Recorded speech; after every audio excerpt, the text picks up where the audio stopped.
SPT Sem Politiquês no Ar comigo, Guga Noblar e Carlito Neto, o historiador, o seu youtuber favorito.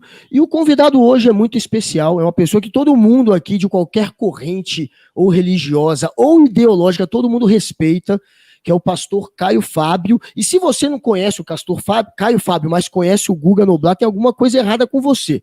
Então eu imagino que você já sabe de quem eu estou falando. É psicanalista, foi pastor, é um pensador também, uma pessoa que a gente sempre ouve também. Quando o assunto é política ou religião ou comportamento, é um cara que entende muito. E muito obrigado pela presença e pela honra de estar aqui no SPT, esse canal que é novo, esse podcast que é novo, mas está com moral, viu? Olha quem está aí hoje, Carlinhos. Muito obrigado, meu querido. A honra é minha, o privilégio também é meu de participar aqui com vocês e conversar sobre qualquer assunto. Vai ser uma grande alegria com você e com o Carlito. Muito obrigado, pastor. Hoje a gente vai falar aqui sobre diversos assuntos. A gente vai falar sobre as diversas interpretações da Bíblia, a teologia da prosperidade, quase que eu costumo brincar no meu canal, eu tenho chamado de marketing multinível cristão, que é se você doar tanto, você vai receber tanto, quanto mais gente você trouxer para o rebanho, você vai ser contemplado, e por aí vai, por aí vai. E a gente vê um monte de político e um monte de pastor também, utilizando ali a palavra de Deus, o próprio povo de Deus, para interesses particulares. Então a gente vai ter um papo bem bacana aqui, e também falaremos sobre o sobrenatural em algum momento desse nosso papo, que eu já estou sabendo, né, Guga? Não, pergunta que não quer calar. Existe vida alienígena? Pastor, a gente sabe que o senhor tem uma história de já ter visto um OVNI. Tem como você relembrar isso aqui? E eu imagino, porque o senhor é um grande estudioso, a gente sabe, que o senhor tem estudado, vou chamar de você, que você tem estudado nesses últimos tempos muito esse assunto. Você descobriu alguma coisa nova e o que você acha disso, de vida fora daqui? Não foi apenas uma vez, Guga. Foram 2 vezes. E eu vi com testemunhas, eu não vi sozinho. Eu vi algo que, se eu tivesse visto sozinho, talvez eu só tivesse coragem de contar no âmbito mais íntimo da minha família. Mas o que eu vi foi tão público, tão absoluta e absurdamente público, que eu tive coragem de falar a vida inteira a respeito do assunto. A primeira vez eu tinha 14 anos, estava sendo levado pelo meu pai numa Kombi lotada de meninos de um time de futebol, que ia de 14 a 17, nós íamos fazer uma preliminar num estádio no estado do Rio de Janeiro, em Itaperuna, ou Bom Jesus de Itabapoana, por aí. E aí, no meio do caminho, eram umas 10 da manhã, meu pai, que ia dirigindo, parou o carro silenciosamente no acostamento. Ele era um homem extremamente discreto, forte, silencioso, era uma pessoa que pensava muito antes de anunciar qualquer coisa, ainda mais com um grupo de adolescentes. Ele parou e ficou quieto, não disse uma palavra. Eu, que estava sentado ao lado dele, também não perguntei nada. Eu apenas vi que ele começou a baixar a cabeça dentro do carro para tentar avistar melhor o que ele estava vendo. Aí eu olhei, vi, e ele disse: vamos sair com cuidado para ver isso. Aí saímos todos, ficamos fora da estrada, no capim da lateral, olhando para aquilo, e era uma coisa impressionante, porque não havia nada extraordinário, exceto o fato de que era uma esfera perfeita. Eu não posso te dizer qual a distância, qual o tamanho, qual nada disso, porque realmente não dava. E ninguém soube mensurar isso, nem mesmo meu pai. E a sensação que a gente tinha, que era mesmo uma certeza, é de que aquilo estava olhando para a gente de volta. E, de repente, a coisa sumiu diante de nós, fez zip, e desapareceu. E eu perguntei para o meu pai o que é isso. Ele falou, não é desta ordem de coisas. Nós entramos na Kombi, a garotada, naquela coisa de uma histeria, angustiada. O que é isso, meu Deus, o que é isso? E meu pai acalmou todo mundo. Nós fomos para o jogo e perdemos. A segunda vez, fomos jogar e perdemos. A segunda vez eu já ia casar, era aluno da Escola Técnica Federal do Amazonas, do curso de edificações, e estava no meio de uma aula de física. O meu, então, futuro sogro era o capitão dos portos de Manaus, o capitão da Marinha. Ele tinha um contingente grande lá com ele.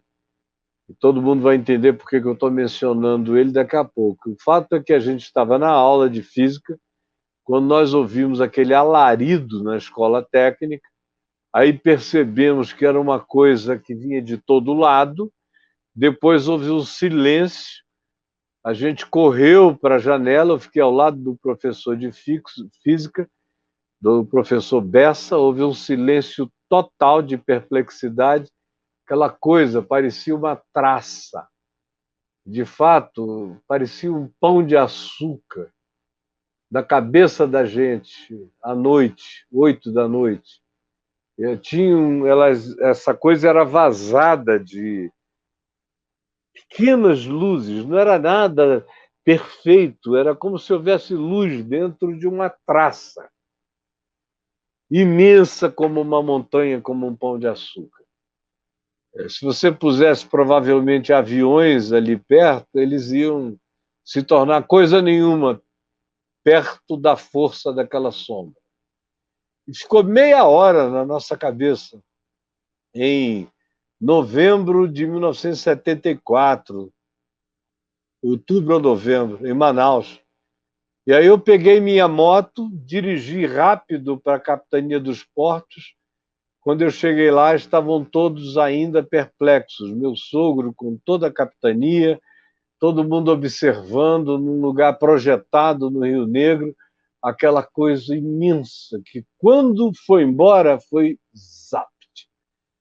Então, eu conto isso com aquela tranquilidade de quem teve mais testemunhas do que os apóstolos tiveram para declarar a ressurreição de Jesus.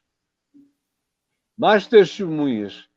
O máximo de testemunhas que os apóstolos tiveram, Paulo diz que foram cerca de 500 irmãos na Galileia, de uma única vez.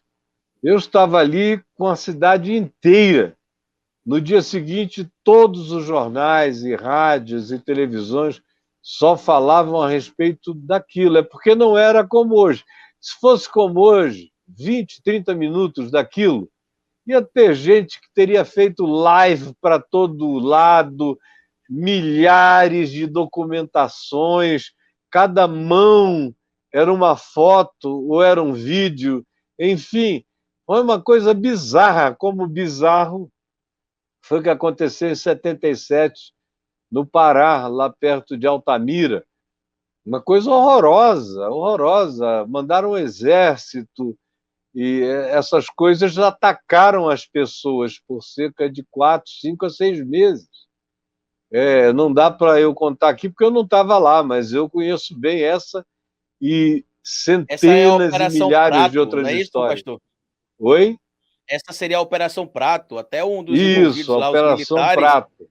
Acabou supostamente cometendo suicídio alguns anos atrás, um suicídio da própria, da linha, sei lá, do tórax dele para baixo, com a gravata. Ele se suicidou na cama.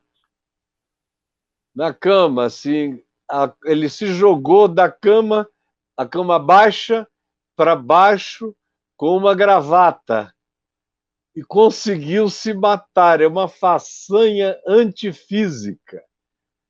O cara se enforcar, sentado no chão, sem ter a possibilidade de nem tampouco ver a gravata fechar-se para cortar a corrente sanguínea dele. Foi o suicídio mais frouxo por enforcamento que já aconteceu. Deixa eu dar uma exagerada, como se eu fosse o Lula, em toda a história deste país, nesses últimos 500 anos, nem Tiradentes se enforcou daquele jeito. Enfim, Operação Prato. Eu conheço muitas histórias, eu comecei a pesquisar esse assunto depois dos 14 anos, e aí dali para frente eu me interessei, eu conversei com pilotos, com gente da aeronáutica, onde eu ia, e depois, como pastor, você, quando é pastor, e um pastor que pastoreava milhares e milhões de pessoas, você ouve histórias que não dá para imaginar. Você ouve de todos os lados, você ouve de todos os níveis, você ouve de todo mundo. Então, eu passei a vida recolhendo muita história a esse respeito. Vi dezenas, centenas de vídeos, de documentários, de histórias a respeito. Eu tenho tudo gravado e converso com os entendidos. Há poucos meses, eu creio que 2, 3 meses atrás, eu conversei com o Jevaé, que é o presidente aqui de tudo que diz respeito a OVNIs no Brasil. E o cara é o brasileiro do History Channel e é seguramente a pessoa mais abalizada aqui. Eu entrevistei, foi uma conversa muito agradável, porque ele viu a minha intimidade com isso aí. Eu, por exemplo, vi 2 vezes e ele nunca viu. De modo que eu sou uma testemunha ocular daquilo que ele crê, sem ter visto. E isso, para mim, parece muito com o modal testemunhal da ressurreição de Jesus. Porque havia aqueles que tinham sido as testemunhas oculares e havia aqueles que haveriam de crer, e Jesus disse: bem-aventurados os que não viram e creram. Então, nesse sentido, Jevaé, dos OVNIs aqui do Brasil, é mais bem-aventurado do que eu, porque ele não viu e creu. Eu vi e criei, mas eu conheço um monte de gente que... É interessante esse fenômeno, se eu puder me estender nele mais 2 minutos. Claro. O que eu observo a respeito desse assunto é o seguinte: deixa eu tomar a história de Manaus em outubro, novembro de 74 como referência. No mesmo dia, no dia seguinte, a cidade inteira era um alarido único sobre esse assunto. Aí, 2 semanas depois, você ouvia ainda algumas pessoas dizendo: meu Deus, o que era aquilo? Aí todo mundo: o que era aquilo? Aí, 1 mês depois, menos gente dizia: rapaz, que coisa impressionante aquilo. Aí você ouvia uma confirmação bem menor de todos os que tinham visto. Aí, 6 meses depois, um audacioso dizia: eu não esqueci daquilo. E todo mundo olhava já em silêncio. E 2 anos depois, um cara como eu, que ama a história e que não abre mão de testemunhos oculares por nada, eu gosto de evidências documentais, mas quando há testemunhas oculares coletivas, eu gosto até as pequenas contradições, são confirmações cognitivas da factualidade do evento. Mas você chega depois de 2 anos, na mesma cidade de Manaus, onde todo mundo tinha visto, e eu era uma dessas pessoas, talvez uma das poucas, que dissessem: olha só que coisa extraordinária que nós todos vimos, né? Aí havia pessoas que diziam assim: aquilo ali foi esquisito mesmo, e pronto. E eu tenho algumas pessoas conhecidas, amigas desde aquele tempo, que vêm à minha casa, e há uns 4, 5 anos atrás havia algumas delas que tinham visto juntamente comigo. E eu falei, puxa vida, aquele negócio que nós vimos é uma das coisas mais extraordinárias que eu já presenciei. E eu nunca mais parei de me interessar pelo fenômeno. Aí eu me lembro de um deles que disse, puxa vida, eu já tinha até esquecido que isso tinha acontecido. Por quê? Porque o ser humano não consegue lidar nem memoriar o absurdo. A gente é capaz de tentar recuperar memórias e cognições do que nos tenha dado prazer e do que fosse explicável. Mas, ao contrário do que a maioria das pessoas pensam, o inexplicável é algo do que a maioria foge. Porque, como é inexplicável, é absurdo. Sendo absurdo, todo mundo tem medo de estar perdendo a cognição, o controle de si, a consciência, o equilíbrio mental, ou tem medo de que os demais atribuam a você um desequilíbrio de alguma natureza, uma deficiência cognitiva, seja ela de que natureza seja. Então, é extraordinário como as pessoas fogem desse assunto.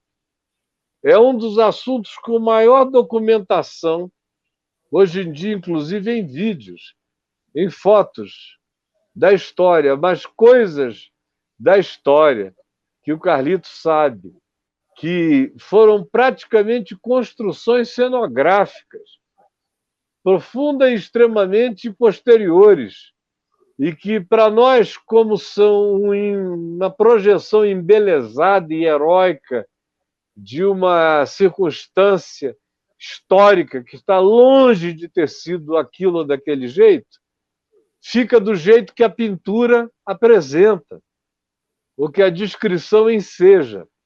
Agora, os fatos em si, como eles são, a maioria não gosta de histórias como a história é. Por isso, raramente uma história é como a história foi.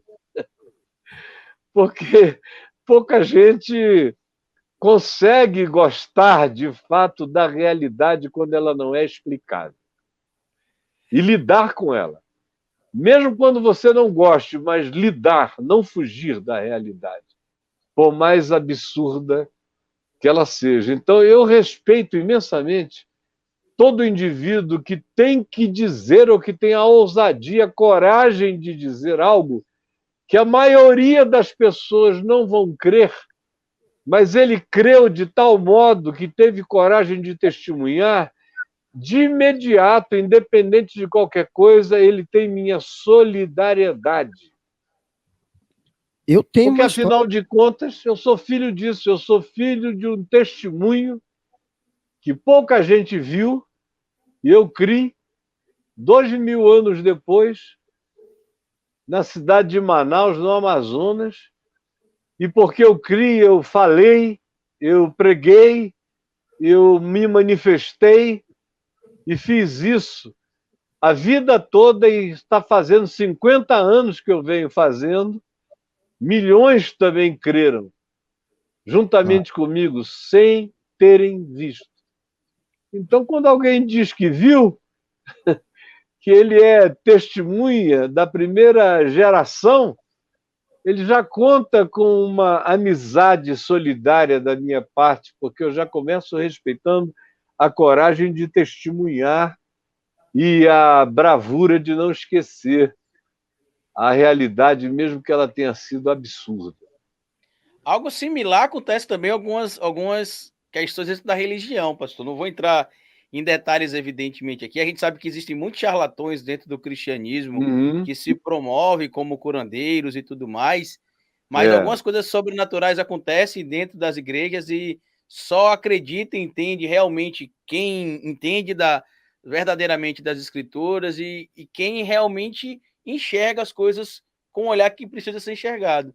Eu já presenciei coisas, por exemplo, na época que eu ia muito para a igreja, especialmente na minha infância e adolescência ali, que o mundo físico não explica algumas coisas que eu via lá dentro da Com igreja. absoluta certeza. E a Ontem gente mesmo eu Pode falar. entrevistei no meu programa um professor de física com mestrado e doutorado, e que hoje em dia é dedicado à epistemologia, à ciência do conhecimento, como você faz o approach, a metodologia epistemológica e a história da física e tudo isso. Mas a grande proposta dele é uma coisa sobre a qual eu falo a vida inteira, que é o fato de que ele tem certeza de que a consciência transcende o cérebro, que a mente humana é maior do que o equipamento neurológico cerebral, do que aquilo que seja corpo. E é o que, de fato, também o Evangelho ensina. E quando você chega nesse nível de crer que existem realidades que transcendem aquilo que fica encaixotado apenas no cérebro humano, que, como disse Pascal, existem razões que a própria razão desconhece, quando você chega nesse ponto aí, é quando milagres começam a se tornar mais amigos da sua vida. Porque milagre acontece onde pessoas creem em milagres. Onde as pessoas não creem em milagres, milagres não acontecem. É simples assim. Pastor, indo para esse lado ainda da mente transcender o corpo, realmente tem vários físicos e cientistas que estão cada vez mais se dedicando a tentar entender esse fenômeno, né, da pós-morte, da semi-morte, de você ter inclusive casos de crianças que até os 4 anos de idade elas carregam às vezes memórias que são inexplicáveis, né? Tem uma criança de 3 anos ensinando a fazer, 4 anos aprendeu a falar e já sabe fazer napalm, por exemplo, e depois as pessoas investigam a história e descobrem que tudo que ela contava de fato aconteceu, o nome que ela deu, que ela teria tido em outra vida, de fato foi uma pessoa que morreu. Tem umas histórias muito loucas mesmo, que deixa a gente empolgado e que não é explicável pela ciência cartesiana, que a gente sempre acreditou. Não é aquela coisa cartesiana, é aquela coisa metafísica que transcende esse lado. Então, a gente não consegue engolir isso, a gente não consegue entender, e muitas vezes trata de uma maneira até como difamando, né, com preconceito quem tenta investigar esse lado. Eu também acho interessante investigar esse lado, eu também acho interessante investigar a semi-morte, a vida após a morte, são coisas que eu também estudo. As experiências de EQM, né? De EQM. São milhares e milhares, que eu venho acompanhando desde que elas começaram a ser divulgadas. E elas começaram a ser divulgadas, e ontem o professor Gustavo Rocha, aqui comigo no meu programa à noite, 10 da noite, confirmou, elas começaram a ser publicizadas no início da década de 70, ou no meio da década de 70, na Califórnia, por um médico chamado Raymond Moody. E foi esse cara que tinha experiências cotidianas com a morte no hospital, e desses plantonistas de UTI, que às vezes são sacerdotes da última hora, com a família, com todo mundo, ele começou a verificar a quantidade enorme de pessoas que morriam clinicamente, que eram ressuscitadas clinicamente e que voltavam com experiências extraordinárias de extensão de consciência. Aí ele começou a fazer pesquisas. Hoje em dia, essas pesquisas são tão desenvolvidas em muitos hospitais do planeta Terra, em muitos. Tem hospitais que têm grupos de pessoas dedicadas em todas as UTIs a entenderem a natureza desse fenômeno e a ouvirem as narrativas eventuais. Então, tem hospitais que deixam fotografias espalhadas em cima de ventiladores, de armários, botam sinais em lugares impossíveis de você, andando normalmente num corredor, ou em algum lugar, num quarto, ou numa sala, ou num hall de hospital, poder identificar. E o fato é que essas pessoas que dizem que vão e que saem do corpo, muitas delas dizem uma coisa estranha, que tem o nome do doutor fulano de tal escrito no lugar assim, porque quando eu ia passando eu vi o nome dele lá, o nome dele em cima da laje, o nome de outro escondido aqui no... Eu não sei porquê, mas eu vi, e o hospital só anotando, né? Ou tem gente que vê acidentes que aconteceram na esquina, enquanto eles morriam. E o que aconteceu? Quanta gente morreu lá? Ou como meu pai, que morreu 13 vezes no hospital, 13, eu do lado deles, 2 meses quase, vendo meu pai morrer e voltar. E meu pai era um homem com a experiência de transcender a isso muito antes de morrer, com 70 anos. Ele teve uma experiência de arrebatamento espiritual extraordinária. Então, quando ele, morrendo, me chamou um dia assim, com a dificuldade da tráqueo, que deixa você sem poder falar, não é só sussurrar. Ele me chamou e eu baixei a cabeça, ele falou, tem coisas, eu vou falar normal para eu não tentar imitá-lo na limitação daquela hora. Ele disse, tem coisas extraordinárias acontecendo espiritualmente nesse hospital. Eu vejo pessoas partindo numa alegria, numa glória, numa paz indescritível. Eu vejo, todas as vezes que eu morri, eu vi. E eu também vejo muita dor em gente que parte sem lar, parte órfã, parte sofrendo, parte em angústia. E ele, depois disso, ainda morreu mais umas 4, 5 vezes. E eu o chamava, os médicos davam injeção de adrenalina no coração dele e ele não voltava. E eu lá, eles, pastor, por favor, chama ele, chama ele. Aí eu dizia, pai, sou eu, seu filho Caio Fábio, volta, papai. E aí ele abria o olho e dizia, sim, aquilo foi gerando uma comoção louca no hospital inteiro. Foram 2 meses, quase, 45 dias de fato, de acontecimentos como aquele. Ele foi apelidado lá de Highlander, porque ele não ia de jeito nenhum, era um verdadeiro Highlander. E quando chegou a hora dele ir, eu tive que fazer um acordo com ele. Ele me perguntou há quanto tempo eu estou aqui. Aí eu falei, 40 e tantos dias, mas você está saindo daqui amanhã, pai. Você vai para casa amanhã. Nós montamos uma UTI em casa, você está melhor. Aí ele sacudiu a cabeça e disse, não, eu... Aí eu falei, você está angustiado porque papai, para deixar alguém esperando por ele, ou criar problema para alguém, era o que ele não conseguia fazer. Então ele viveu sem fazer problema para ninguém. E aí eu vi que ele disse, não, pela demora, pela extensão, ele não queria promover angústia, sofrimento. Aí eu falei, você está me dizendo o quê, pai? Que se você morrer outra vez, eu não devo chamar você? Aí ele disse que era. Aí eu falei, por quê? Aí ele disse, você chama, eu volto. Não chame. Aí eu falei, tá, eu não vou te chamar, meu pai.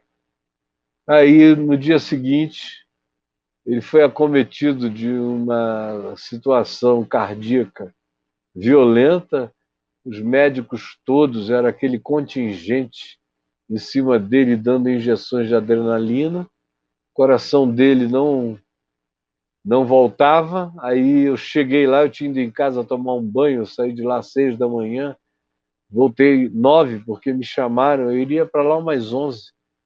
E aí eu fui correndo, eles disseram, olha, a gente não está conseguindo fazê-lo voltar mais. Mas isso não era novidade, todas as outras vezes eles não tinham conseguido fazê-lo voltar. E tinha sido eu chamando. Só uma vez eu não o chamei e ele voltou por insistência de um enfermeiro apaixonado, dizendo, volta, meu velhinho, volta, meu velhinho. E aí ele voltou. Mas nesse dia, quando eu cheguei lá e eles disseram, chama ele, pastor, chama ele, os médicos todos da UTI, não tem mais adrenalina que dê jeito, mas chama ele. Eu falei, não, eu combinei com ele que eu não vou mais chamar. Aí o coração dele estava lá em 20 e pouco. E eu fui e falei no ouvido dele, paizinho, chegou a hora. Você está indo para onde você sempre quis ir, para a morada de glória que é sua, e encontrar o maior amor da sua vida, que é Cristo Jesus. E eu falei, eu não vou mais te chamar, só quero te dizer que foi uma grande alegria e honra ter sido seu filho. Eu não conseguirei jamais reproduzir você à sua altura, mas eu estou fazendo tudo o que eu posso para ser um filho digno do seu caráter, e que para mim é um prazer e um privilégio manifestar. Vá em paz, meu pai, eu te amo e tal. Aí, enquanto eu falava, o coração dele, que estava em 20, as adrenalinas nenhuma faziam subir, foi para 98, quase 100, enquanto eu falava no ouvido dele. Aí foi baixando de novo até a minha mãe chegar com as minhas irmãs. Cada vez que um deles falava, o coraçãozinho dele de 19 ia lá para 90. E foi assim com todos os da família. Ao todo, 19 conseguiram chegar e dizer, sou eu, papai, sou eu, vovô, sou eu, enfim. E aí ele, logo depois que o último falou com ele partiu. E daquela paz maravilhosa que ele conhecia. Então, meu amigo, a minha vida é dizer para as pessoas, não com alienação, nem como ópio do povo, porque eu ando no chão concreto da história, encaro os fatos da vida, todos eles, eu não tenho medo de existir. Eu digo, e já disse em várias ocasiões, se alguém me dissesse, olha, não tem mais jeito, o mundo acabou, aquele meteoro enorme que está vindo de lá vai destruir a Terra inteira e não há saída. Eu ia sentar, bem sentado no lugar, e assistir até a coisa explodir na minha cara. Porque eu aprendi que o que não tem remédio, remediado está. Eu aprendi que é assim mesmo. Eu aprendi que a gente, pela sabedoria, pode evitar muitos males, mas existem certas coisas que transcendem a qualquer que seja a nossa melhor intenção, ação ou atitude. A gente tem que estar preparado para a dor inexplicável, para os sofrimentos não, porque o sofrimento é coisa nossa. A dor é real, o sofrimento é a nossa projeção. O sofrimento a gente cria. E um cara que tenha muito pouco ou nenhuma autovitimação vai sentir só dor. O cara autovitimado é que, além da dor, tem um imenso sofrimento e, às vezes, sem dor nenhuma, ele sofre a si mesmo. Então, a minha vida, eu ia dizendo, é dizer para as pessoas, como Jesus disse, não se turbe o vosso coração. Credes em Deus? Crede também em mim. Na casa do meu pai há muitas moradas, muitas moradas. E, cara, quando isso deixa de ser religião, e para mim não é religião, Jesus não é religião, ele não fundou o cristianismo, ele não fundou nada. Ele ensinou o caminho, a verdade e a vida. Como é que é o caminho, na verdade, para quem quer ter vida. Foi isso que ele ensinou. O resto é construção humana. E especialmente de Constantino para cá, nos últimos 1.700 anos, quando o cristianismo foi criado. O cristianismo é filho de Constantino, não de Jesus. Jesus nunca criou o cristianismo. Jesus ensinou as pessoas a perdoarem, a amarem, a não deixarem o inimigo ter poder sobre elas, não dando poder ao inimigo, ou seja, amando o inimigo e orando por aqueles que nos perseguem, a gente esvazia o antagonista em relação a nós, ele deixa de ter poder, eu que fico senhor da relação, porque alguém só tem poder sobre mim quando eu dou poder a essa pessoa. Eu posso ser escravo, livre, se eu não der poder ao meu exator, de maneira alguma, se eu não transferir de maneira autovitimada poder para ele. Jesus ensinou foi a gente ser sábio, ensinou a crer, ensinou que a fé transcende a tudo, ensinou que existe esperança e que a existência não é aniquilada com a morte física. O cara está, às vezes, ali esmagado no asfalto, porque foi atropelado, e a gente diz, meu Deus, que coisa horrorosa, eu não quero nem ver. Mas se você tivesse olhos espirituais, você veria aquele indivíduo transcendendo. Eu tenho um filho que morreu num atropelamento. Um carro bateu nele 4 horas da manhã, eles estavam vindo de uma festa na casa de uns amigos nossos, quase todos os meus filhos juntos, e alguns outros, em 3 ou 4 carros. Pararam para pegar um pão, em frente a uma padaria, perto de um lugar onde nós moramos muitos anos, em Itaipu. E ele foi atravessar a rua, e era uma estrada dupla, ele atravessou o primeiro trecho, quando ele botou o pé no segundo trecho, depois da ilha de separação, e botou o pé, um BMW jogou a uns 40 metros de distância. Ele foi de rosto numa parede no alto e se machucou completamente a ponto de a minha esposa, que foi quem cuidou dele para botar no caixão, fazer um trabalho extraordinário de recuperação dele, porque ele estava lindo no caixão aberto.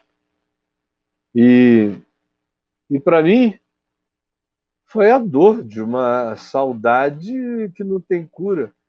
Todas as coisas boas que acontecem, eu lembro dele, e todas as mudanças significativas, eu lembro dele, ele está aqui, ele habita a minha melhor memória no meu ser, com doçura. Mas eu não tive sofrimento, eu só tive dor. Dor, aquela dor de você ser amputado do seu filho. E enquanto a dor doía, eu tive a dor, mas eu não desenvolvi nenhuma forma de sofrimento. 4 meses depois eu mudei para Brasília, vim morar na casa que eu moro e comecei o Caminho da Graça aqui no Teatro La Salle, que cresceu para o Brasil inteiro e para muitos outros lugares. E continuei fazendo tudo que eu fazia com todo amor, plantando jardins e apreciando a vida. Dor é uma coisa, sofrimento é outra. Sofrimento é aquilo com que a gente embalsama a dor, mumifica a dor. Desculpe, eu já falei demais. Vocês me fazem uma pergunta e eu falo horas. Não, pastor, é interessante a gente falar sobre isso, ainda mais nesse momento de pandemia que muita gente está perdendo entes queridos. Eu perdi um avô recentemente, inclusive eu iria visitar ele há uns 15 dias, depois iria visitar sim, passaria na porta, para pelo menos Uhum. vê-lo, que já tinha uns 11 anos que eu não o via. Eu sou baiano, sou natural de Itabuna, lá no extremo sul da Bahia, mas vivo Conheço. em Aracaju, Sergipe, Uhum. tem 11 anos, uma cidade maravilhosa, a cidade É. que eu escolhi para amar e que decidiu me amar também. E eu Uhum. estava meio É uma linda angustiado. cidade. Sim, eu estava bem angustiado Aham. querendo ver meu avô. Eu falei, na pandemia a gente não vai poder se ver, de se abraçar, mas como eu vou estar perto, eu vou ligar para minhas Aham. tias, para ele pelo menos aparecer na porta para eu ver o meu avô. Uhum. Infelizmente, 15 dias antes de eu poder visitá-lo, ele faleceu. Uhum. A gente Uhum. suspeita que seja Covid, como é um hospital em uma cidade de interior, Uhum. algumas coisas são omissas, alguns relatórios a gente não sabe se são verdadeiros ou não, ainda mais nessa onda política que o Brasil tem vivido nesse momento. E eu queria Uhum. comentar um ponto importante, que eu acho que quando a gente é mais próximo, talvez, eu falo muito pouco da minha religião, apesar de eu ser cristão, as pessoas confundem muito hoje por causa do bolsonarismo. Meu pai tem uma Uhum. frase que eu gosto muito, ele traz uma frase que diz o seguinte, pastor: eu sou crente, mas não sou burro. Eu acho que essa, Uhum. essa frase tem de ser um mantra de quem tenta associar o crente com o Bolsonaro, quem tenta associar o crente com esses pastores charlatões aí, porque a gente crê Uhum. naquilo que a gente vê no evangelho. A gente tenta Isso, praticar aquilo que a gente compreende no evangelho. O que o meu avô verdade. falava, que apesar de ele ser pastor, a gente vai ter até a quarta geração, como diz a palavra aí, abençoada e protegida por Deus, não garante a Uhum. nossa salvação, não. A salvação é Uhum. individual. A minha irmã, Uhum. recentemente, entrou meio que em uma síndrome do pânico por causa da questão do arrebatamento. Essa irmã minha que é pastora.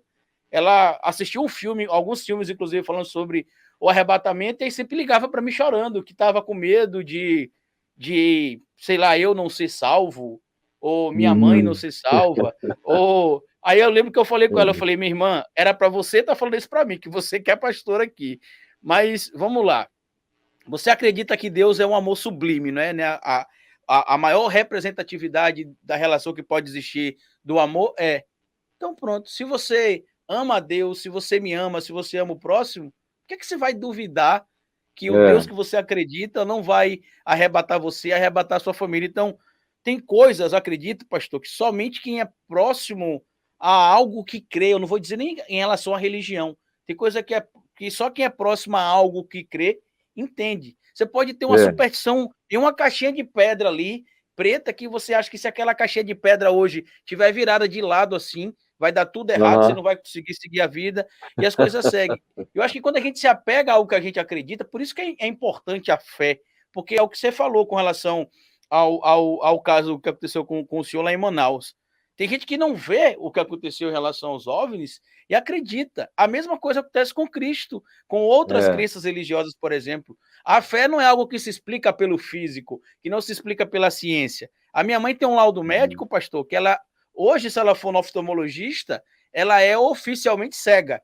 Ela teve um problema nas córneas, precisaria passar por um Uhum. transplante, dormiu um dia, acordou sem enxergar nada, sem ver Uhum. nada. Uhum. E um belo dia a gente está lá na igreja do meu avô, ela decidiu que queria ser cristã protestante, ela é católica, inclusive até hoje voltou a ser católica, inclusive. Uhum. A gente foi para o culto na igreja do meu avô, e eu lembro que eu tinha por volta de uns 11 anos, 10 anos de idade, mais ou menos, e meu avô estava Uhum. já finalizando o culto ali, e aí no finalzinho do culto ela levantou a mão para o meu avô e falou: seu Carlito, que era o nome do meu avô, eu queria pedir uma Uhum. coisa. Ela levantou a mão, como ela era cega, ele veio até ela, aí falou: seu Carlito, eu queria pedir uma coisa ao senhor. Ela disse: eu queria que o senhor orasse no meu olho com óleo ungido. O senhor pode? Ele Uhum. pode. Ela fechou o olho, pastor. Ele orou lá, a igreja toda orou. Eu estava sentado, ela estava assim na minha frente. Eu não falo isso publicamente, acho que essa é a segunda ou terceira vez que eu falo publicamente, até Uhum. para não ter ninguém se aproveitando do meu relato religioso para tentar vender algumas mentiras que a gente vê em algumas igrejas O por aí. seu relato espiritual, não é? Esse relato Porque não, espiritual, não é, exatamente. não é religioso, é espiritual, de fé. E aí ela estava Uhum. sentada assim do lado, nas cadeiras da frente, eu estava atrás. Aí estava ela, um tio meu, minhas duas irmãs e eu atrás. E aí a igreja toda orou. Assim, o senhor já. O senhor é pastor, o senhor já teve alguns cultos na igreja que você sente que parece que Deus, na sua essência, está ali. É algo que, até para a gente Uhum. encontrar uma explicação para que outras É. pessoas entendam, é difícil, porque é o que você sente que vai da ponta da unha do seu pé até o fio de cabelo, você sente que você Você está mergulhado, inclusive, né, numa nesse momento coisa eu tô viva. assim, inclusive, falando agora aqui. E aí, quando terminou a oração, ele pediu para ela abrir o olho, e aí ela olhou para o lado assim, e acompanhou meu tio passando. E aí ela falou, Simplício, que é o nome do meu tio. Aí ele falou, e ela olhou para ele no olho. Aí na hora eu falei, a senhora tá vendo ele? Aí ela olhou para mim e falou meu nome, aí foi aquela comoção toda na igreja, né? Ela voltou a enxergar na igreja. E aí tudo aquilo aconteceu. Foi até interessante que ela já tinha ido, e eu vou falar o nome da igreja aqui, porque não a do meu avô, mas a igreja que aconteceu algo que eu vou trazer aqui agora, porque é importante. Ela ficou preocupada no dia que ela foi para nesse dia, em dormir, pastor, e acordar e não enxergar mais. E aí meu avô falava assim para ela, o nome da minha mãe é Joelma, falava assim, Joelma, fique tranquila que o Deus que te curou, ele não vai se vingar de você tirando a sua visão, não. Ao contrário, ele devolveu aquilo que ele deu para todo mundo quando ele criou os seres humanos na sua perfeição, a sua imagem e semelhança.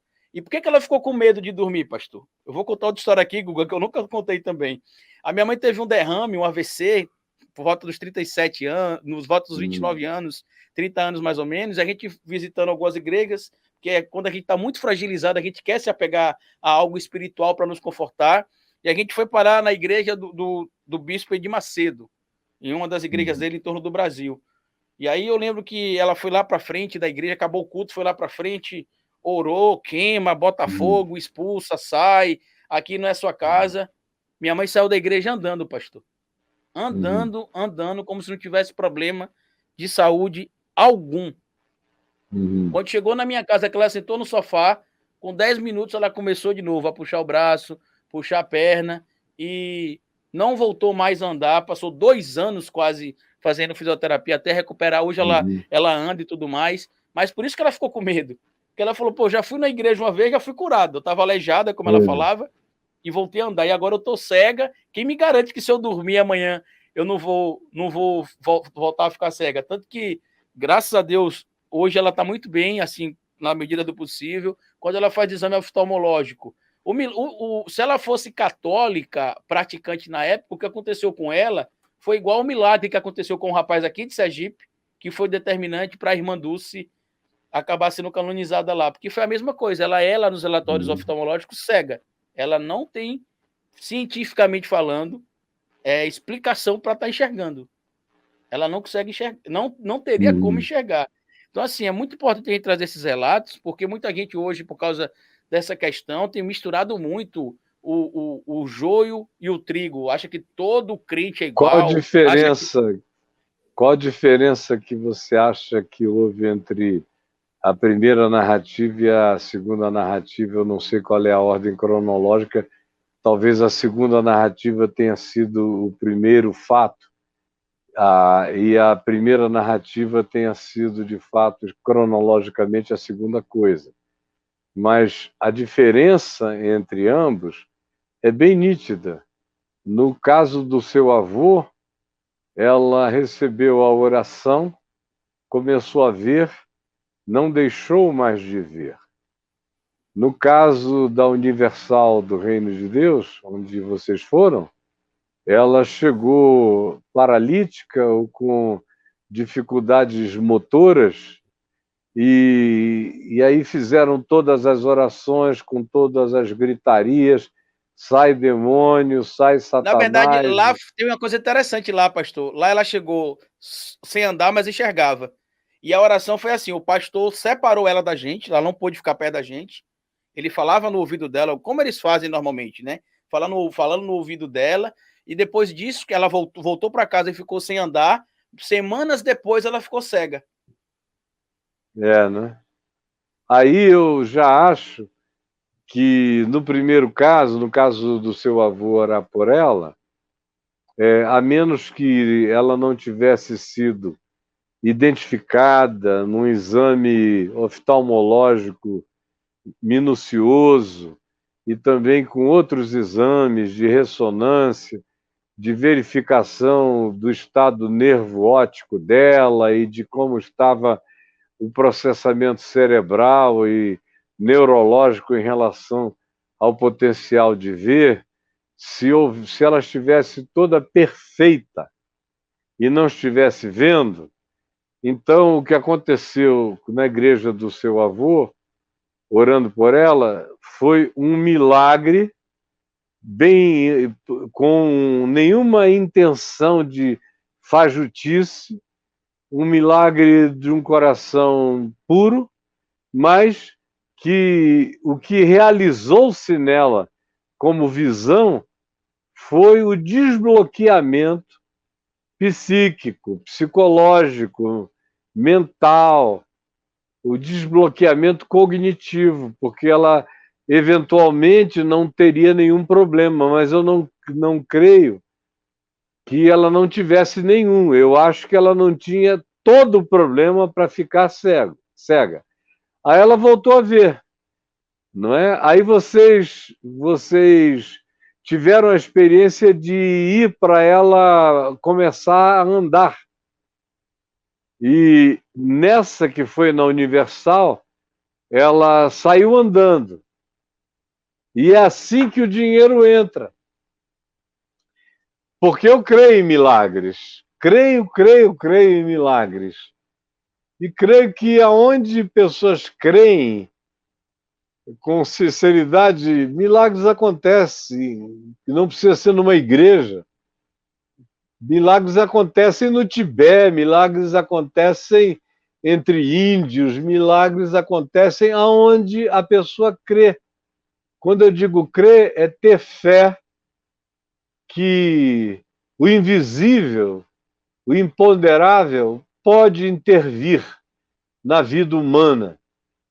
Eu sei quem é ele para mim, mas tem muita gente na Terra que não ficou sabendo ainda. Mas nem por causa disso deixa de ter fé, esperança, de crer. E as pessoas, as religiões, não respeitam o crer dos outros, só as suas próprias crenças. Então, no caso da sua avó, sinceramente, se o que veio primeiro foi o que veio primeiro, o que veio primeiro? Foi a Universal ou foi o seu avô? O primeiro foi a Universal. E aí, depois veio o seu avô, foi do seu avô que ela recuperou a vista. Foi no meu avô Na e na semana Universal ela seguinte, tinha... e na Isso. semana seguinte ela começou a andar também. É evidente que tem uma explicação científica para ela ter voltado a andar. Não, é psicológica. Porque ela, você veja a relação total dela com a sugestão e com o medo. E a gente está falando de uma pessoa com uma suscetibilidade imensa ao pânico, ao medo, à sugestão, à indução. Então alguém diz lá as coisas que vocês não ouviram, mas certamente na Universal repreenderam demônios, repreenderam um monte de coisa. Agora sai, anda. Aí ela sai andando. E eu, como eu ia dizendo, é aí que a grana entra. E eu digo há muitos anos, independentemente da sua narrativa por observação para todos os lados, que 90% das curas nessas igrejas são curas de sugestão, são curas de forte impressão, e elas não duram. Esse tipo de coisa tem prazo de validade curto. Aí acabou a cura. Ela parou de andar. Eventualmente, com a maioria das pessoas, sabe o que acontece? Vamos voltar lá. Aí tem uma outra injeção de sugestão. A pessoa se levanta, eles dizem aleluia, glória a Deus, mostram na televisão, aí ela sai, a sua vozinha andando de novo. Eu estou tomando como exemplo para milhares de outras ocorrências semelhantes. Aí todo mundo diz, eu vou lá também, porque lá tem cura. E ó, a cura é um milagre que as pessoas vão pagando caro por ele e, como eu disse, 90% das vezes tem recidiva, porque são provocações, sugestões, induções mentais, não são milagres definitivos. Do contrário, quando é uma coisa definitiva, Lázaro, a quem Jesus chamou dos mortos, não morreu na semana seguinte, outra vez. Na semana seguinte, eles deram um banquete e a cidade toda foi convidada e vinham pessoas de Jerusalém ver aquele a quem Jesus havia ressuscitado, e o cara estava ótimo. E a gente não tem a narrativa de quanto tempo depois ele morreu, mas se não o mataram, ele morreu idoso, porque Jesus curou geral, como aquela ressurreição lá da filha de Jairo, na Galiléia, em Cafarnaum, a menina tinha morrido e tal. Chamaram Jesus, ele entrou com Pedro, Tiago e João no recinto fechado e ressuscitou a menina, disse Talita cumi, que quer dizer, menina, levanta-te. Aí a garota levantou-se. E o texto bíblico no Evangelho diz, e por ser ela menina de 13 anos, Jesus disse aos seus pais, deem-lhe de comer, para que não aconteça nada pior. Ou seja, a garota, naquele caso, tinha morrido de inanição, ela estava mal alimentada, ela precisava de robustecimento. Você veja que coisa extraordinária. Ele cura e diz, vamos tratar agora, eu ressuscitei para vocês tratarem bem. Então, existe uma quantidade enorme de milagres que são extraordinários, mas que são os milagres que acontecem na nossa mente, no diálogo dela com a nossa psique, com as nossas somatizações. A gente sabe há muitos anos que mais ou menos 80% a 85% das doenças humanas são psicossomatizações. Ora, a mesma capacidade de psicossomatizar para adoecer existe de maneira reversa. É uma engenharia orgânica reversa, psico-orgânica. Ou seja, se o cara impressionado mal, triste, infeliz, mal amado, zangado, negativo, e tudo isso que se acumula como azedume no ser, sendo praticado cronicamente, pode produzir todas as doenças, até câncer, na gente. Tem pessoas que, infelizmente, a gente olha e de longe eu já sei que tipo de doença o cara tem ou vai ter, logo, logo, por aquele tipo de perfil e atitude. Então, as psicossomatizações são abundantes para o mal, mas elas também existem como mecanismo de reversão para o bem. E que são, nesse caso, milagres acontecendo dentro de nós, em relação a nós mesmos, no diálogo de nós com nós mesmos. E aí vêm os agentes exteriores, que podem ser do bem ou do mal, sugestionando a gente para o mal ou sugestionando para o bem. Quando é uma sugestão de fato para o bem, que não deixa ameaça e nem medo, que só estimula a fé na cura, a pessoa prossegue bem. Mas quando essa suposta cura aconteceu com uma mensagem de estímulo ao medo, do tipo, se você não voltar todo dia aqui, você vai cair doente outra vez, e a pessoa fica uma semana sem ir e cai doente outra vez, é o que acontece, de um modo geral, nessas igrejas de cura e de dinheiro.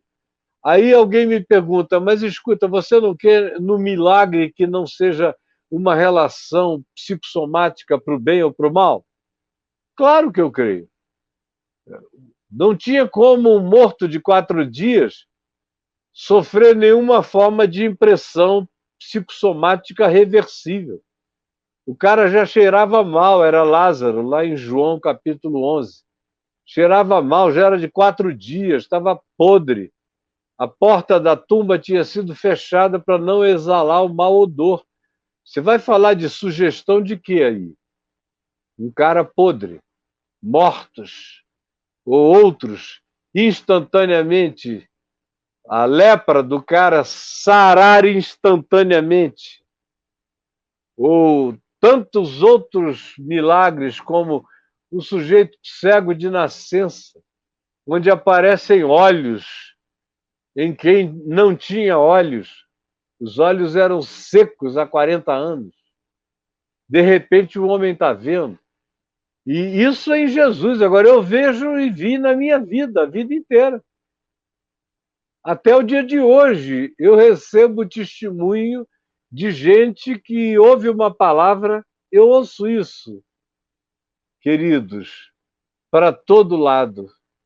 Quando eu viajo, e não precisa viajar, aqui falando, aqui assim, falando, a pessoa me ouvindo lá, depois me escreve, dizendo como aquela palavra teve um poder de libertá-la, de curá-la, de tirá-la da síndrome do pânico, da depressão, de uma doença para a qual ela não encontrava cura. No dia que ela creu, não foi nem nada, ela creu que Deus a amava e que ela era amada, eternamente amada. Isso já produz um resultado, o amor cura a gente.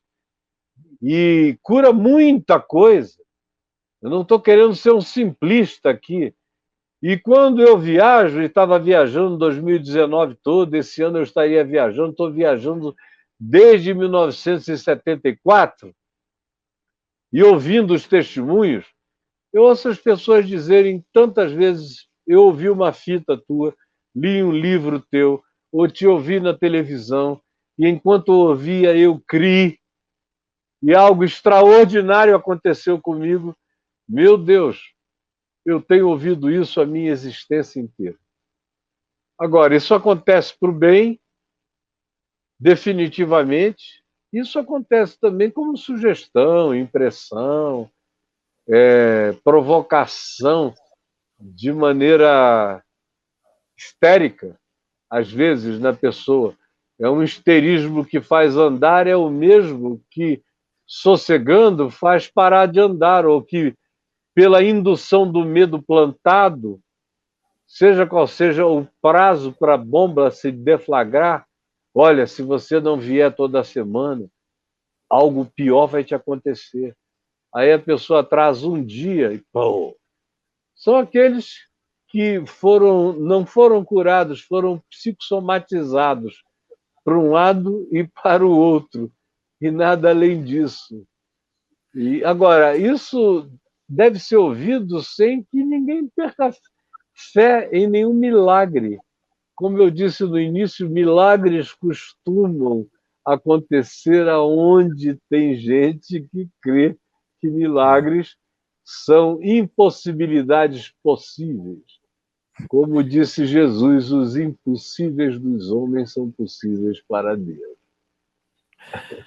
Pastor, o Léo, a cirrose, Léo, ela não é psicológica, é cerveja. Então larga essa cerveja, já essa dica aí pro Léo, antes que ele ache que com a cabeça ele vai se curar. Não. Ele pode até ser curado da cirrose, mas a maioria dessas cirroses são cervejoses, né? Cervejoses. E aí não, meu Deus, a gente tem que fazer o que tem que fazer de bom em favor de si mesmo, ao invés de ficar pensando que determinados exercícios de concentração e de sugestão vão produzir todas as reversões na vida de alguém, porque não é verdade. Não é verdade. É água Quem que você ensina assim são charlatães.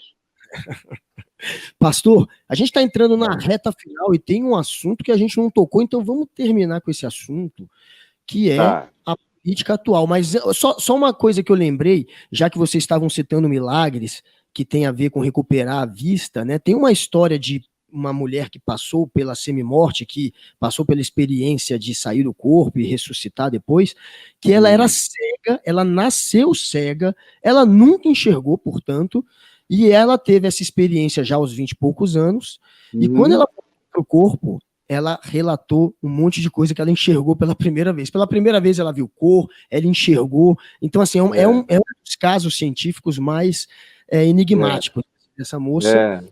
E sim, tem muita... Eu acho também que não é tudo tão cartesiano, não. Eu acho que tem alguma coisa aí muito...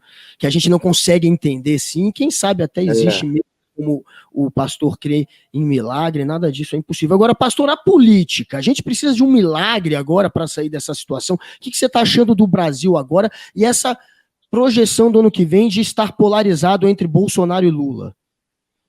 Cara, isso é um horror, né? A gente voltar para esse estado que é um estado horroroso.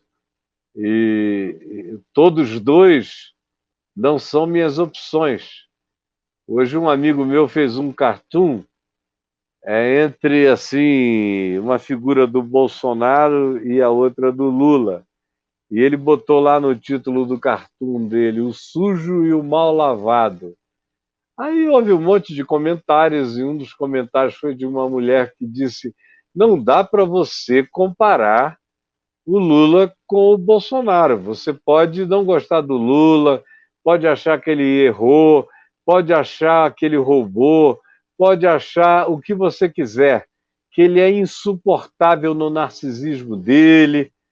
Como ontem ele já chegou dizendo que nunca antes da história desse Brasil, na história jurídica, nos últimos 500 anos, alguém foi mais injustiçado do que eu. Ele esquece de Tiradentes, por exemplo, onde ele não é digno de desatar as sandálias, a correia das sandálias de Tiradentes. O cara foi todo esquartejado, não teve nem processo de nenhuma natureza para ser elaborado como erro.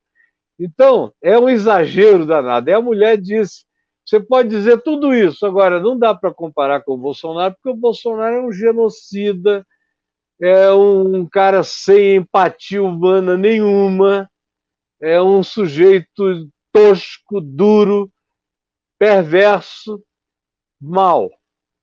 Aí eu peguei e escrevi lá, eu nunca escrevo, mas como é um amigo querido, meu filho na fé, eu escrevi lá o seguinte: o Lula é o mal lavado e o Bolsonaro não é nem o sujo. Ele é a sujeira, ele é a lama em si mesmo. Agora, eu não estou ainda na posição de ter que escolher entre um dos dois. Nós temos 2 anos até lá, a gente está falando de dinâmicas psicossociais, de natureza política. Isso é como descrever as ondas do mar, é como tentar prever o que vai acontecer no meio do Oceano Pacífico, porque não tem nada de Pacífico no Pacífico, ou no Atlântico Norte. Não dá para prever, meu amigo. Muda, simplesmente muda. E ainda é mais fácil de prever os movimentos do Atlântico Norte do que os movimentos políticos no Brasil. O Brasil era algo que o Almodóvar devia mudar para cá e deixar câmeras rodando em todos os ambientes da República e dos não republicanos, depois só ir editando, porque ele teria material que iria ficar para ser editado depois da vida dele, porque esse país é bizarro, esse país é surreal, esse país é patético, esse país é surpreendentemente louco. Esse país bota da Comissão de Justiça da Câmara uma pessoa que diz: vem a ditadura com Bolsonaro. Embora ela queira negar o que ela já disse, mas está dito, está escrito, está filmado, e não foi há 40 anos atrás, nem há 30, foi outro dia. Então é um país onde o filho do presidente manda enfiar a máscara no rabo. É um país de temas extraordinários, enfia no rabo, vai comprar na casa da tua mãe, seu idiota. Vai, meu Deus. Ao mesmo tempo tem essa vai chorar figura. Até quando também, né, pastor? Vai chorar até quando? E daí? E daí? Não sou coveiro. Pois bem, fora o que ele faz todo dia, o cara é um desastre ambulante. É um abraço da morte. Agora, eu não fiquei surpreso, porque eu conheço esse homem desde a década de 80 no Rio. Ele é coerente com ele mesmo, ele nunca mudou. O pessoal que votou dizendo que achava que iria controlá-lo, como eu vi o Diogo Mainardi apelando no Manhattan Connection para o pessoal votar no Bolsonaro, porque o Bolsonaro era um otário, e aí ele ia ficar cercado de gente mais inteligente do que ele ia dominar tudo. E, quer dizer, ele iria ser dominado, desculpa. Pois bem, eu ouvi aquilo e falei, o Diogo é um inocente, ele não conhece o Bolsonaro. O Bolsonaro é um cara que não tem nervos, não tem alma, ele faz qualquer coisa que seja no instante, não é a médio nem longo prazo. Ele é um cara do momento, do instante, da loucura, da abrupteza, e ele salta na jugular de qualquer um. Ele é de uma vaidade que, se você aplaudir alguém que ele escolheu, ele vai destruir aquela pessoa no dia seguinte ou vai começar um processo de tentativa de destruição fácil e pública do indivíduo. Ele é extraordinariamente sociopático. E não tem cura, não adianta. Ele agora está dizendo que o nosso remédio é a vacina por causa do que o Lula disse ontem. Ele quer ver se diminui as perdas. O Lula já chegou dizendo que a ajuda emergencial era muito baixa, muito pequena. Então não se admirem se ele aumentar, se ele alongar, se ele vacinar, mas tudo é política, não tem nada a ver com o coração dele. Ele é imutável até aqui nas manifestações desumanas que são as que ele provoca de maneira má e perversa. E o Lula é um cara, meu Deus, que ele já me disse que nós fomos amigos 10 anos. E sem PT, sem política, eu não era político, não era petista, ele sabia que eu não era. Eu nunca fui de partido algum, o interesse dele por mim era por conversar. Ele dizia, eu quero aprender com você, me ensina. Era uma relação de uma outra natureza. A gente ficava 6, 7, 8 horas juntos. O pessoal do PT não entendia nada, porque eu não era nada para o PT e ele me considerava.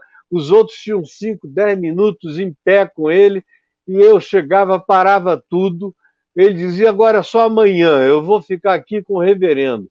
Ou então ele ia, a gente se encontrava, ou ele me ligava, conversava, perguntava, enfim, era uma relação nesse nível. Até o dia em que ele enlouquecidamente entrou no meu gabinete, com outro carinha, e disse, ele está me dizendo que o senhor sabe que existe um dossiê contra o Fernando Henrique, o Serra, o Serjão, não sei quem, está num grupo de 5, Dornelles e tal. 336 milhões nas Ilhas Caimã. Eu falei, eu não sei de nada disso. Esse rapaz que está com você, que mora lá em Miami, foi que me procurou lá na Flórida e me disse essa história há 7 meses atrás. Eu não falei com ninguém, eu não sei de nada, eu não vi nada, eu não estou interessado em nada. Aí ele disse, não, o senhor tem que se interessar, porque se isso existe, é a minha maneira de ganhar o FHC em 98. Vai ser essa. E se o senhor segurar esse dossiê na mão, com a sua credibilidade, eu ganho as eleições. Eu falei, olha, querido, você vá atrás, você segure, você levante. Dava vontade de dizer o que o Eduardo Bolsonaro faz. Você ponha esse dossiê aonde você queira colocá-lo. Mas me deixa fora dessa. Aí ele vira para mim e me diz, o Gaddafi está querendo me doar 35 milhões de dólares para minha campanha e eu não tenho quem interne esse dinheiro. O senhor não pode internar? Não consegue amigos empresários que internem essa grana aqui? Eu falei, Lula, você está louco? Você está me pedindo para lavar dinheiro para a sua campanha, para pedir aos meus amigos para lavarem dinheiro para a sua campanha? Agora, Eu sei como o Lula opera depois disso que ele fez comigo. Não foi com ninguém, em nenhum outro lugar, é como OVNI. Quem viu fui eu. Então, a Lava Jato pode ter cometido excessos quando declarou a prisão dele por causa do triplex, eu acho, porque o material documental não era bastante, não era probatório o bastante para ele ser preso.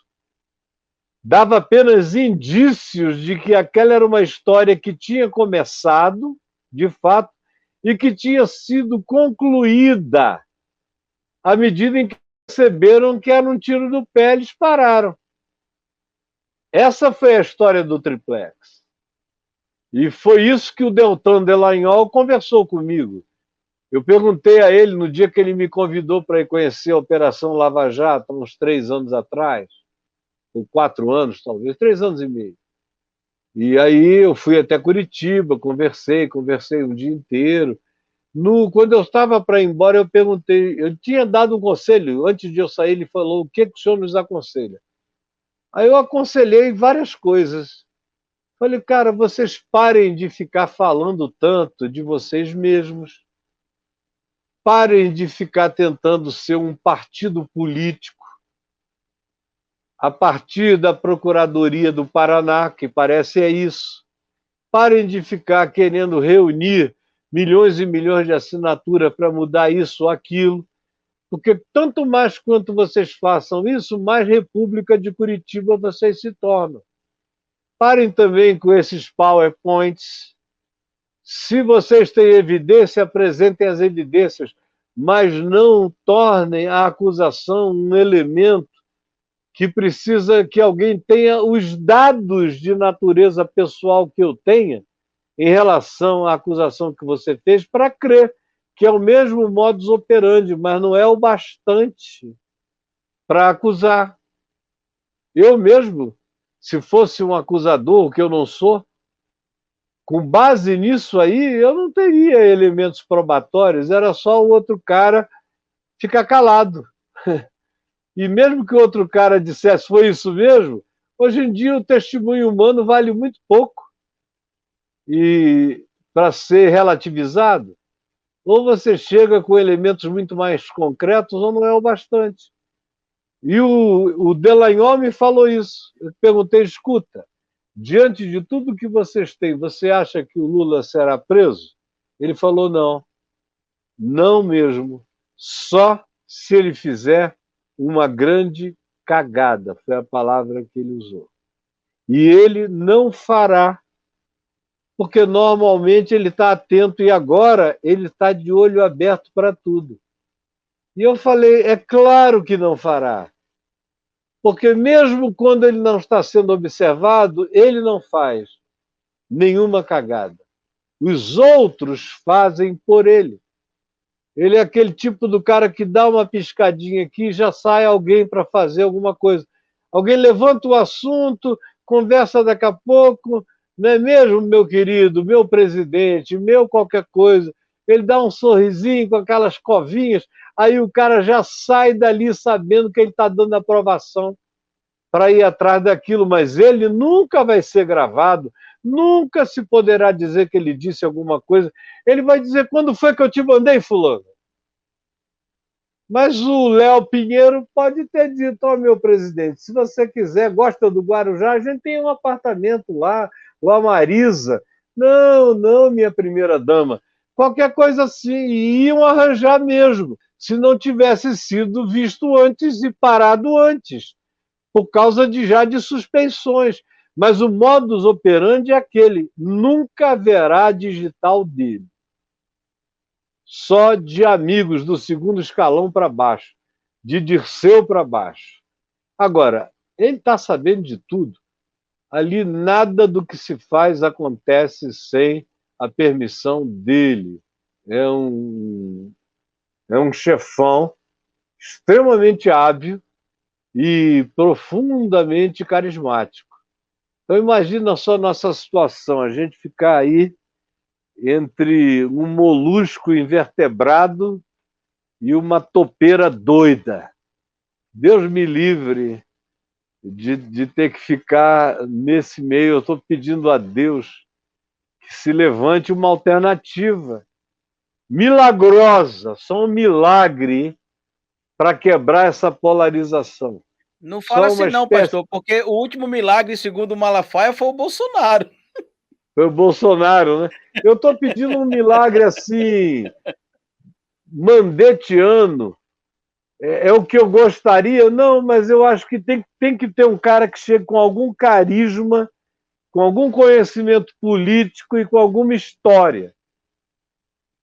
Alguma história. E não pode ser Sérgio Moro, nem Huck, nem o Ciro.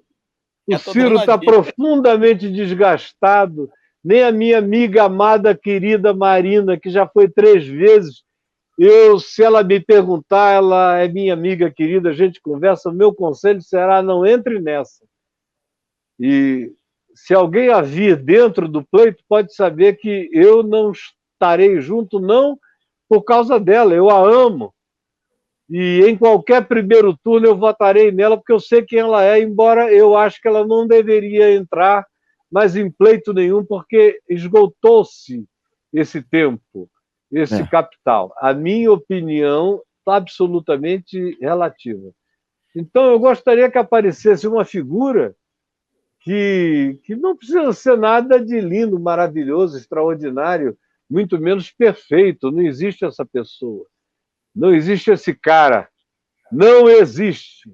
Mas alguém que fique acima da média ponderada da mediocridade, e de ambas as alternativas que viesse, eu saudaria com muita alegria.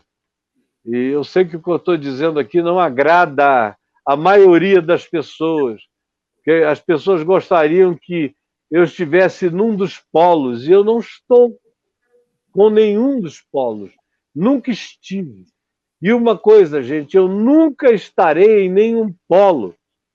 Do ponto de vista psicanalítico, do ponto de vista epistemológico e filosófico, os polos são feitos por fanáticos.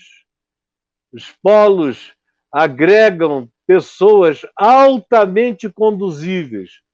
Os polos são explosivamente perigosos. E tudo quanto aconteceu de horroroso na política mundial aconteceu porque tinha alguém com uma perspectiva polarizante, polarizada, e convidando a população à polarização. Então, você nunca vai me encontrar num extremo da vida. As pessoas me consideram polêmico não porque eu esteja em extremos. Eu sou polêmico é porque eu não estou nos extremos e tenho a coragem de ficar sozinho, com a minha consciência num lugar que não é extremo de um lado nem extremo do outro, mas eu sei que é caminho de vida. Quem concordar comigo, concorde. Eu não estou buscando aprovação. A minha casca é grossa demais. Eu sei viver sozinho, não aplaudido e apedrejado. Não me dói. Eu existo sem sofrimento. Quanto mais eu sigo a minha consciência, mais pacificado eu fico. Eu queria agradecer, pastor. A gente está chegando aqui ao finalzinho do nosso bate-papo, né, Guga? A gente combinou 1 hora, passamos um pouquinho, que o papo ficou muito bacana. Mas se você quiser fazer alguma pergunta, dá tempo ainda, Guga Noblar. Na reta final, mas só para dizer, só para acrescentar um dado, saiu hoje uma pesquisa, Bloomberg, a Atlas que fez a pesquisa, e lá eles apresentaram os nomes, né, dos possíveis concorrentes, e aí falaram, desses nomes, quem você tem a propensão de votar? Não é que eles perguntaram e falaram para a pessoa dizer espontaneamente, eles apresentaram os nomes e viram qual era a rejeição e aprovação, e o Mandetta, surpreendentemente, está lá com uma super aprovação. Ele poderia, inclusive, segundo essa pesquisa, derrotar o Bolsonaro. O Mandetta ele está à frente do Sérgio Moro, do Luciano Huck e do João Dória. E o Lula também está próximo ali do Mandetta.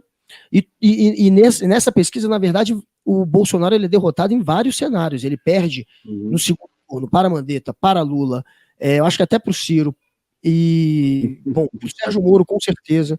Enfim, o caminho o centro, ele tem que provavelmente sair só com um candidato. Essa é a intenção do João Dória e de vários líderes desses à direita mesmo.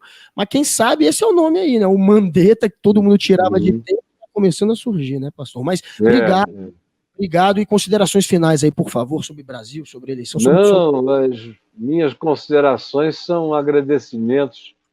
Você já tinha sido tão carinhoso comigo quando veio fazer uma live comigo aí no início da pandemia. Foi tão carinhoso. E que prazer conhecer você, Carlito Neto. Então, eu já sei que tem o seu avô, tem o Carlito Filho e tem você, que é o Carlito Neto. E que Deus abençoe a todos nós e que nos dê luz e nos dê paz. São as minhas considerações perenes, não finais. Amém. Muito obrigado, Grande pastor. Queria agradecer a disponibilidade ao papo. A gente falou de política, de sobrenatural, de OVNI, falamos de que mais, Guga? De milagres, de charlatanismo, falamos de tudo aqui. Queria agradecer a você, pastor. Queria agradecer ao Guga Noblar, meu parceiro nesse projeto aí. Queria agradecer a você que está assistindo o videocast aqui no YouTube. E se quiser ouvir o podcast, daqui a pouco, assim que você terminar de assistir esse podcast no YouTube, ele já vai estar disponibilizado. Quer dizer, depois que você terminar de ver aqui no YouTube, o áudio já vai estar disponibilizado lá no Spotify. No mais, segue a gente nas redes sociais, aguarda os vídeos, segunda, quarta e sexta, 18 horas, às vezes ao vivo, às vezes gravado, e muito em breve tem mais novidades. Valeu, Guga, valeu, pastor. Até mais, gente. Obrigado, até mais, queridos. Beijo.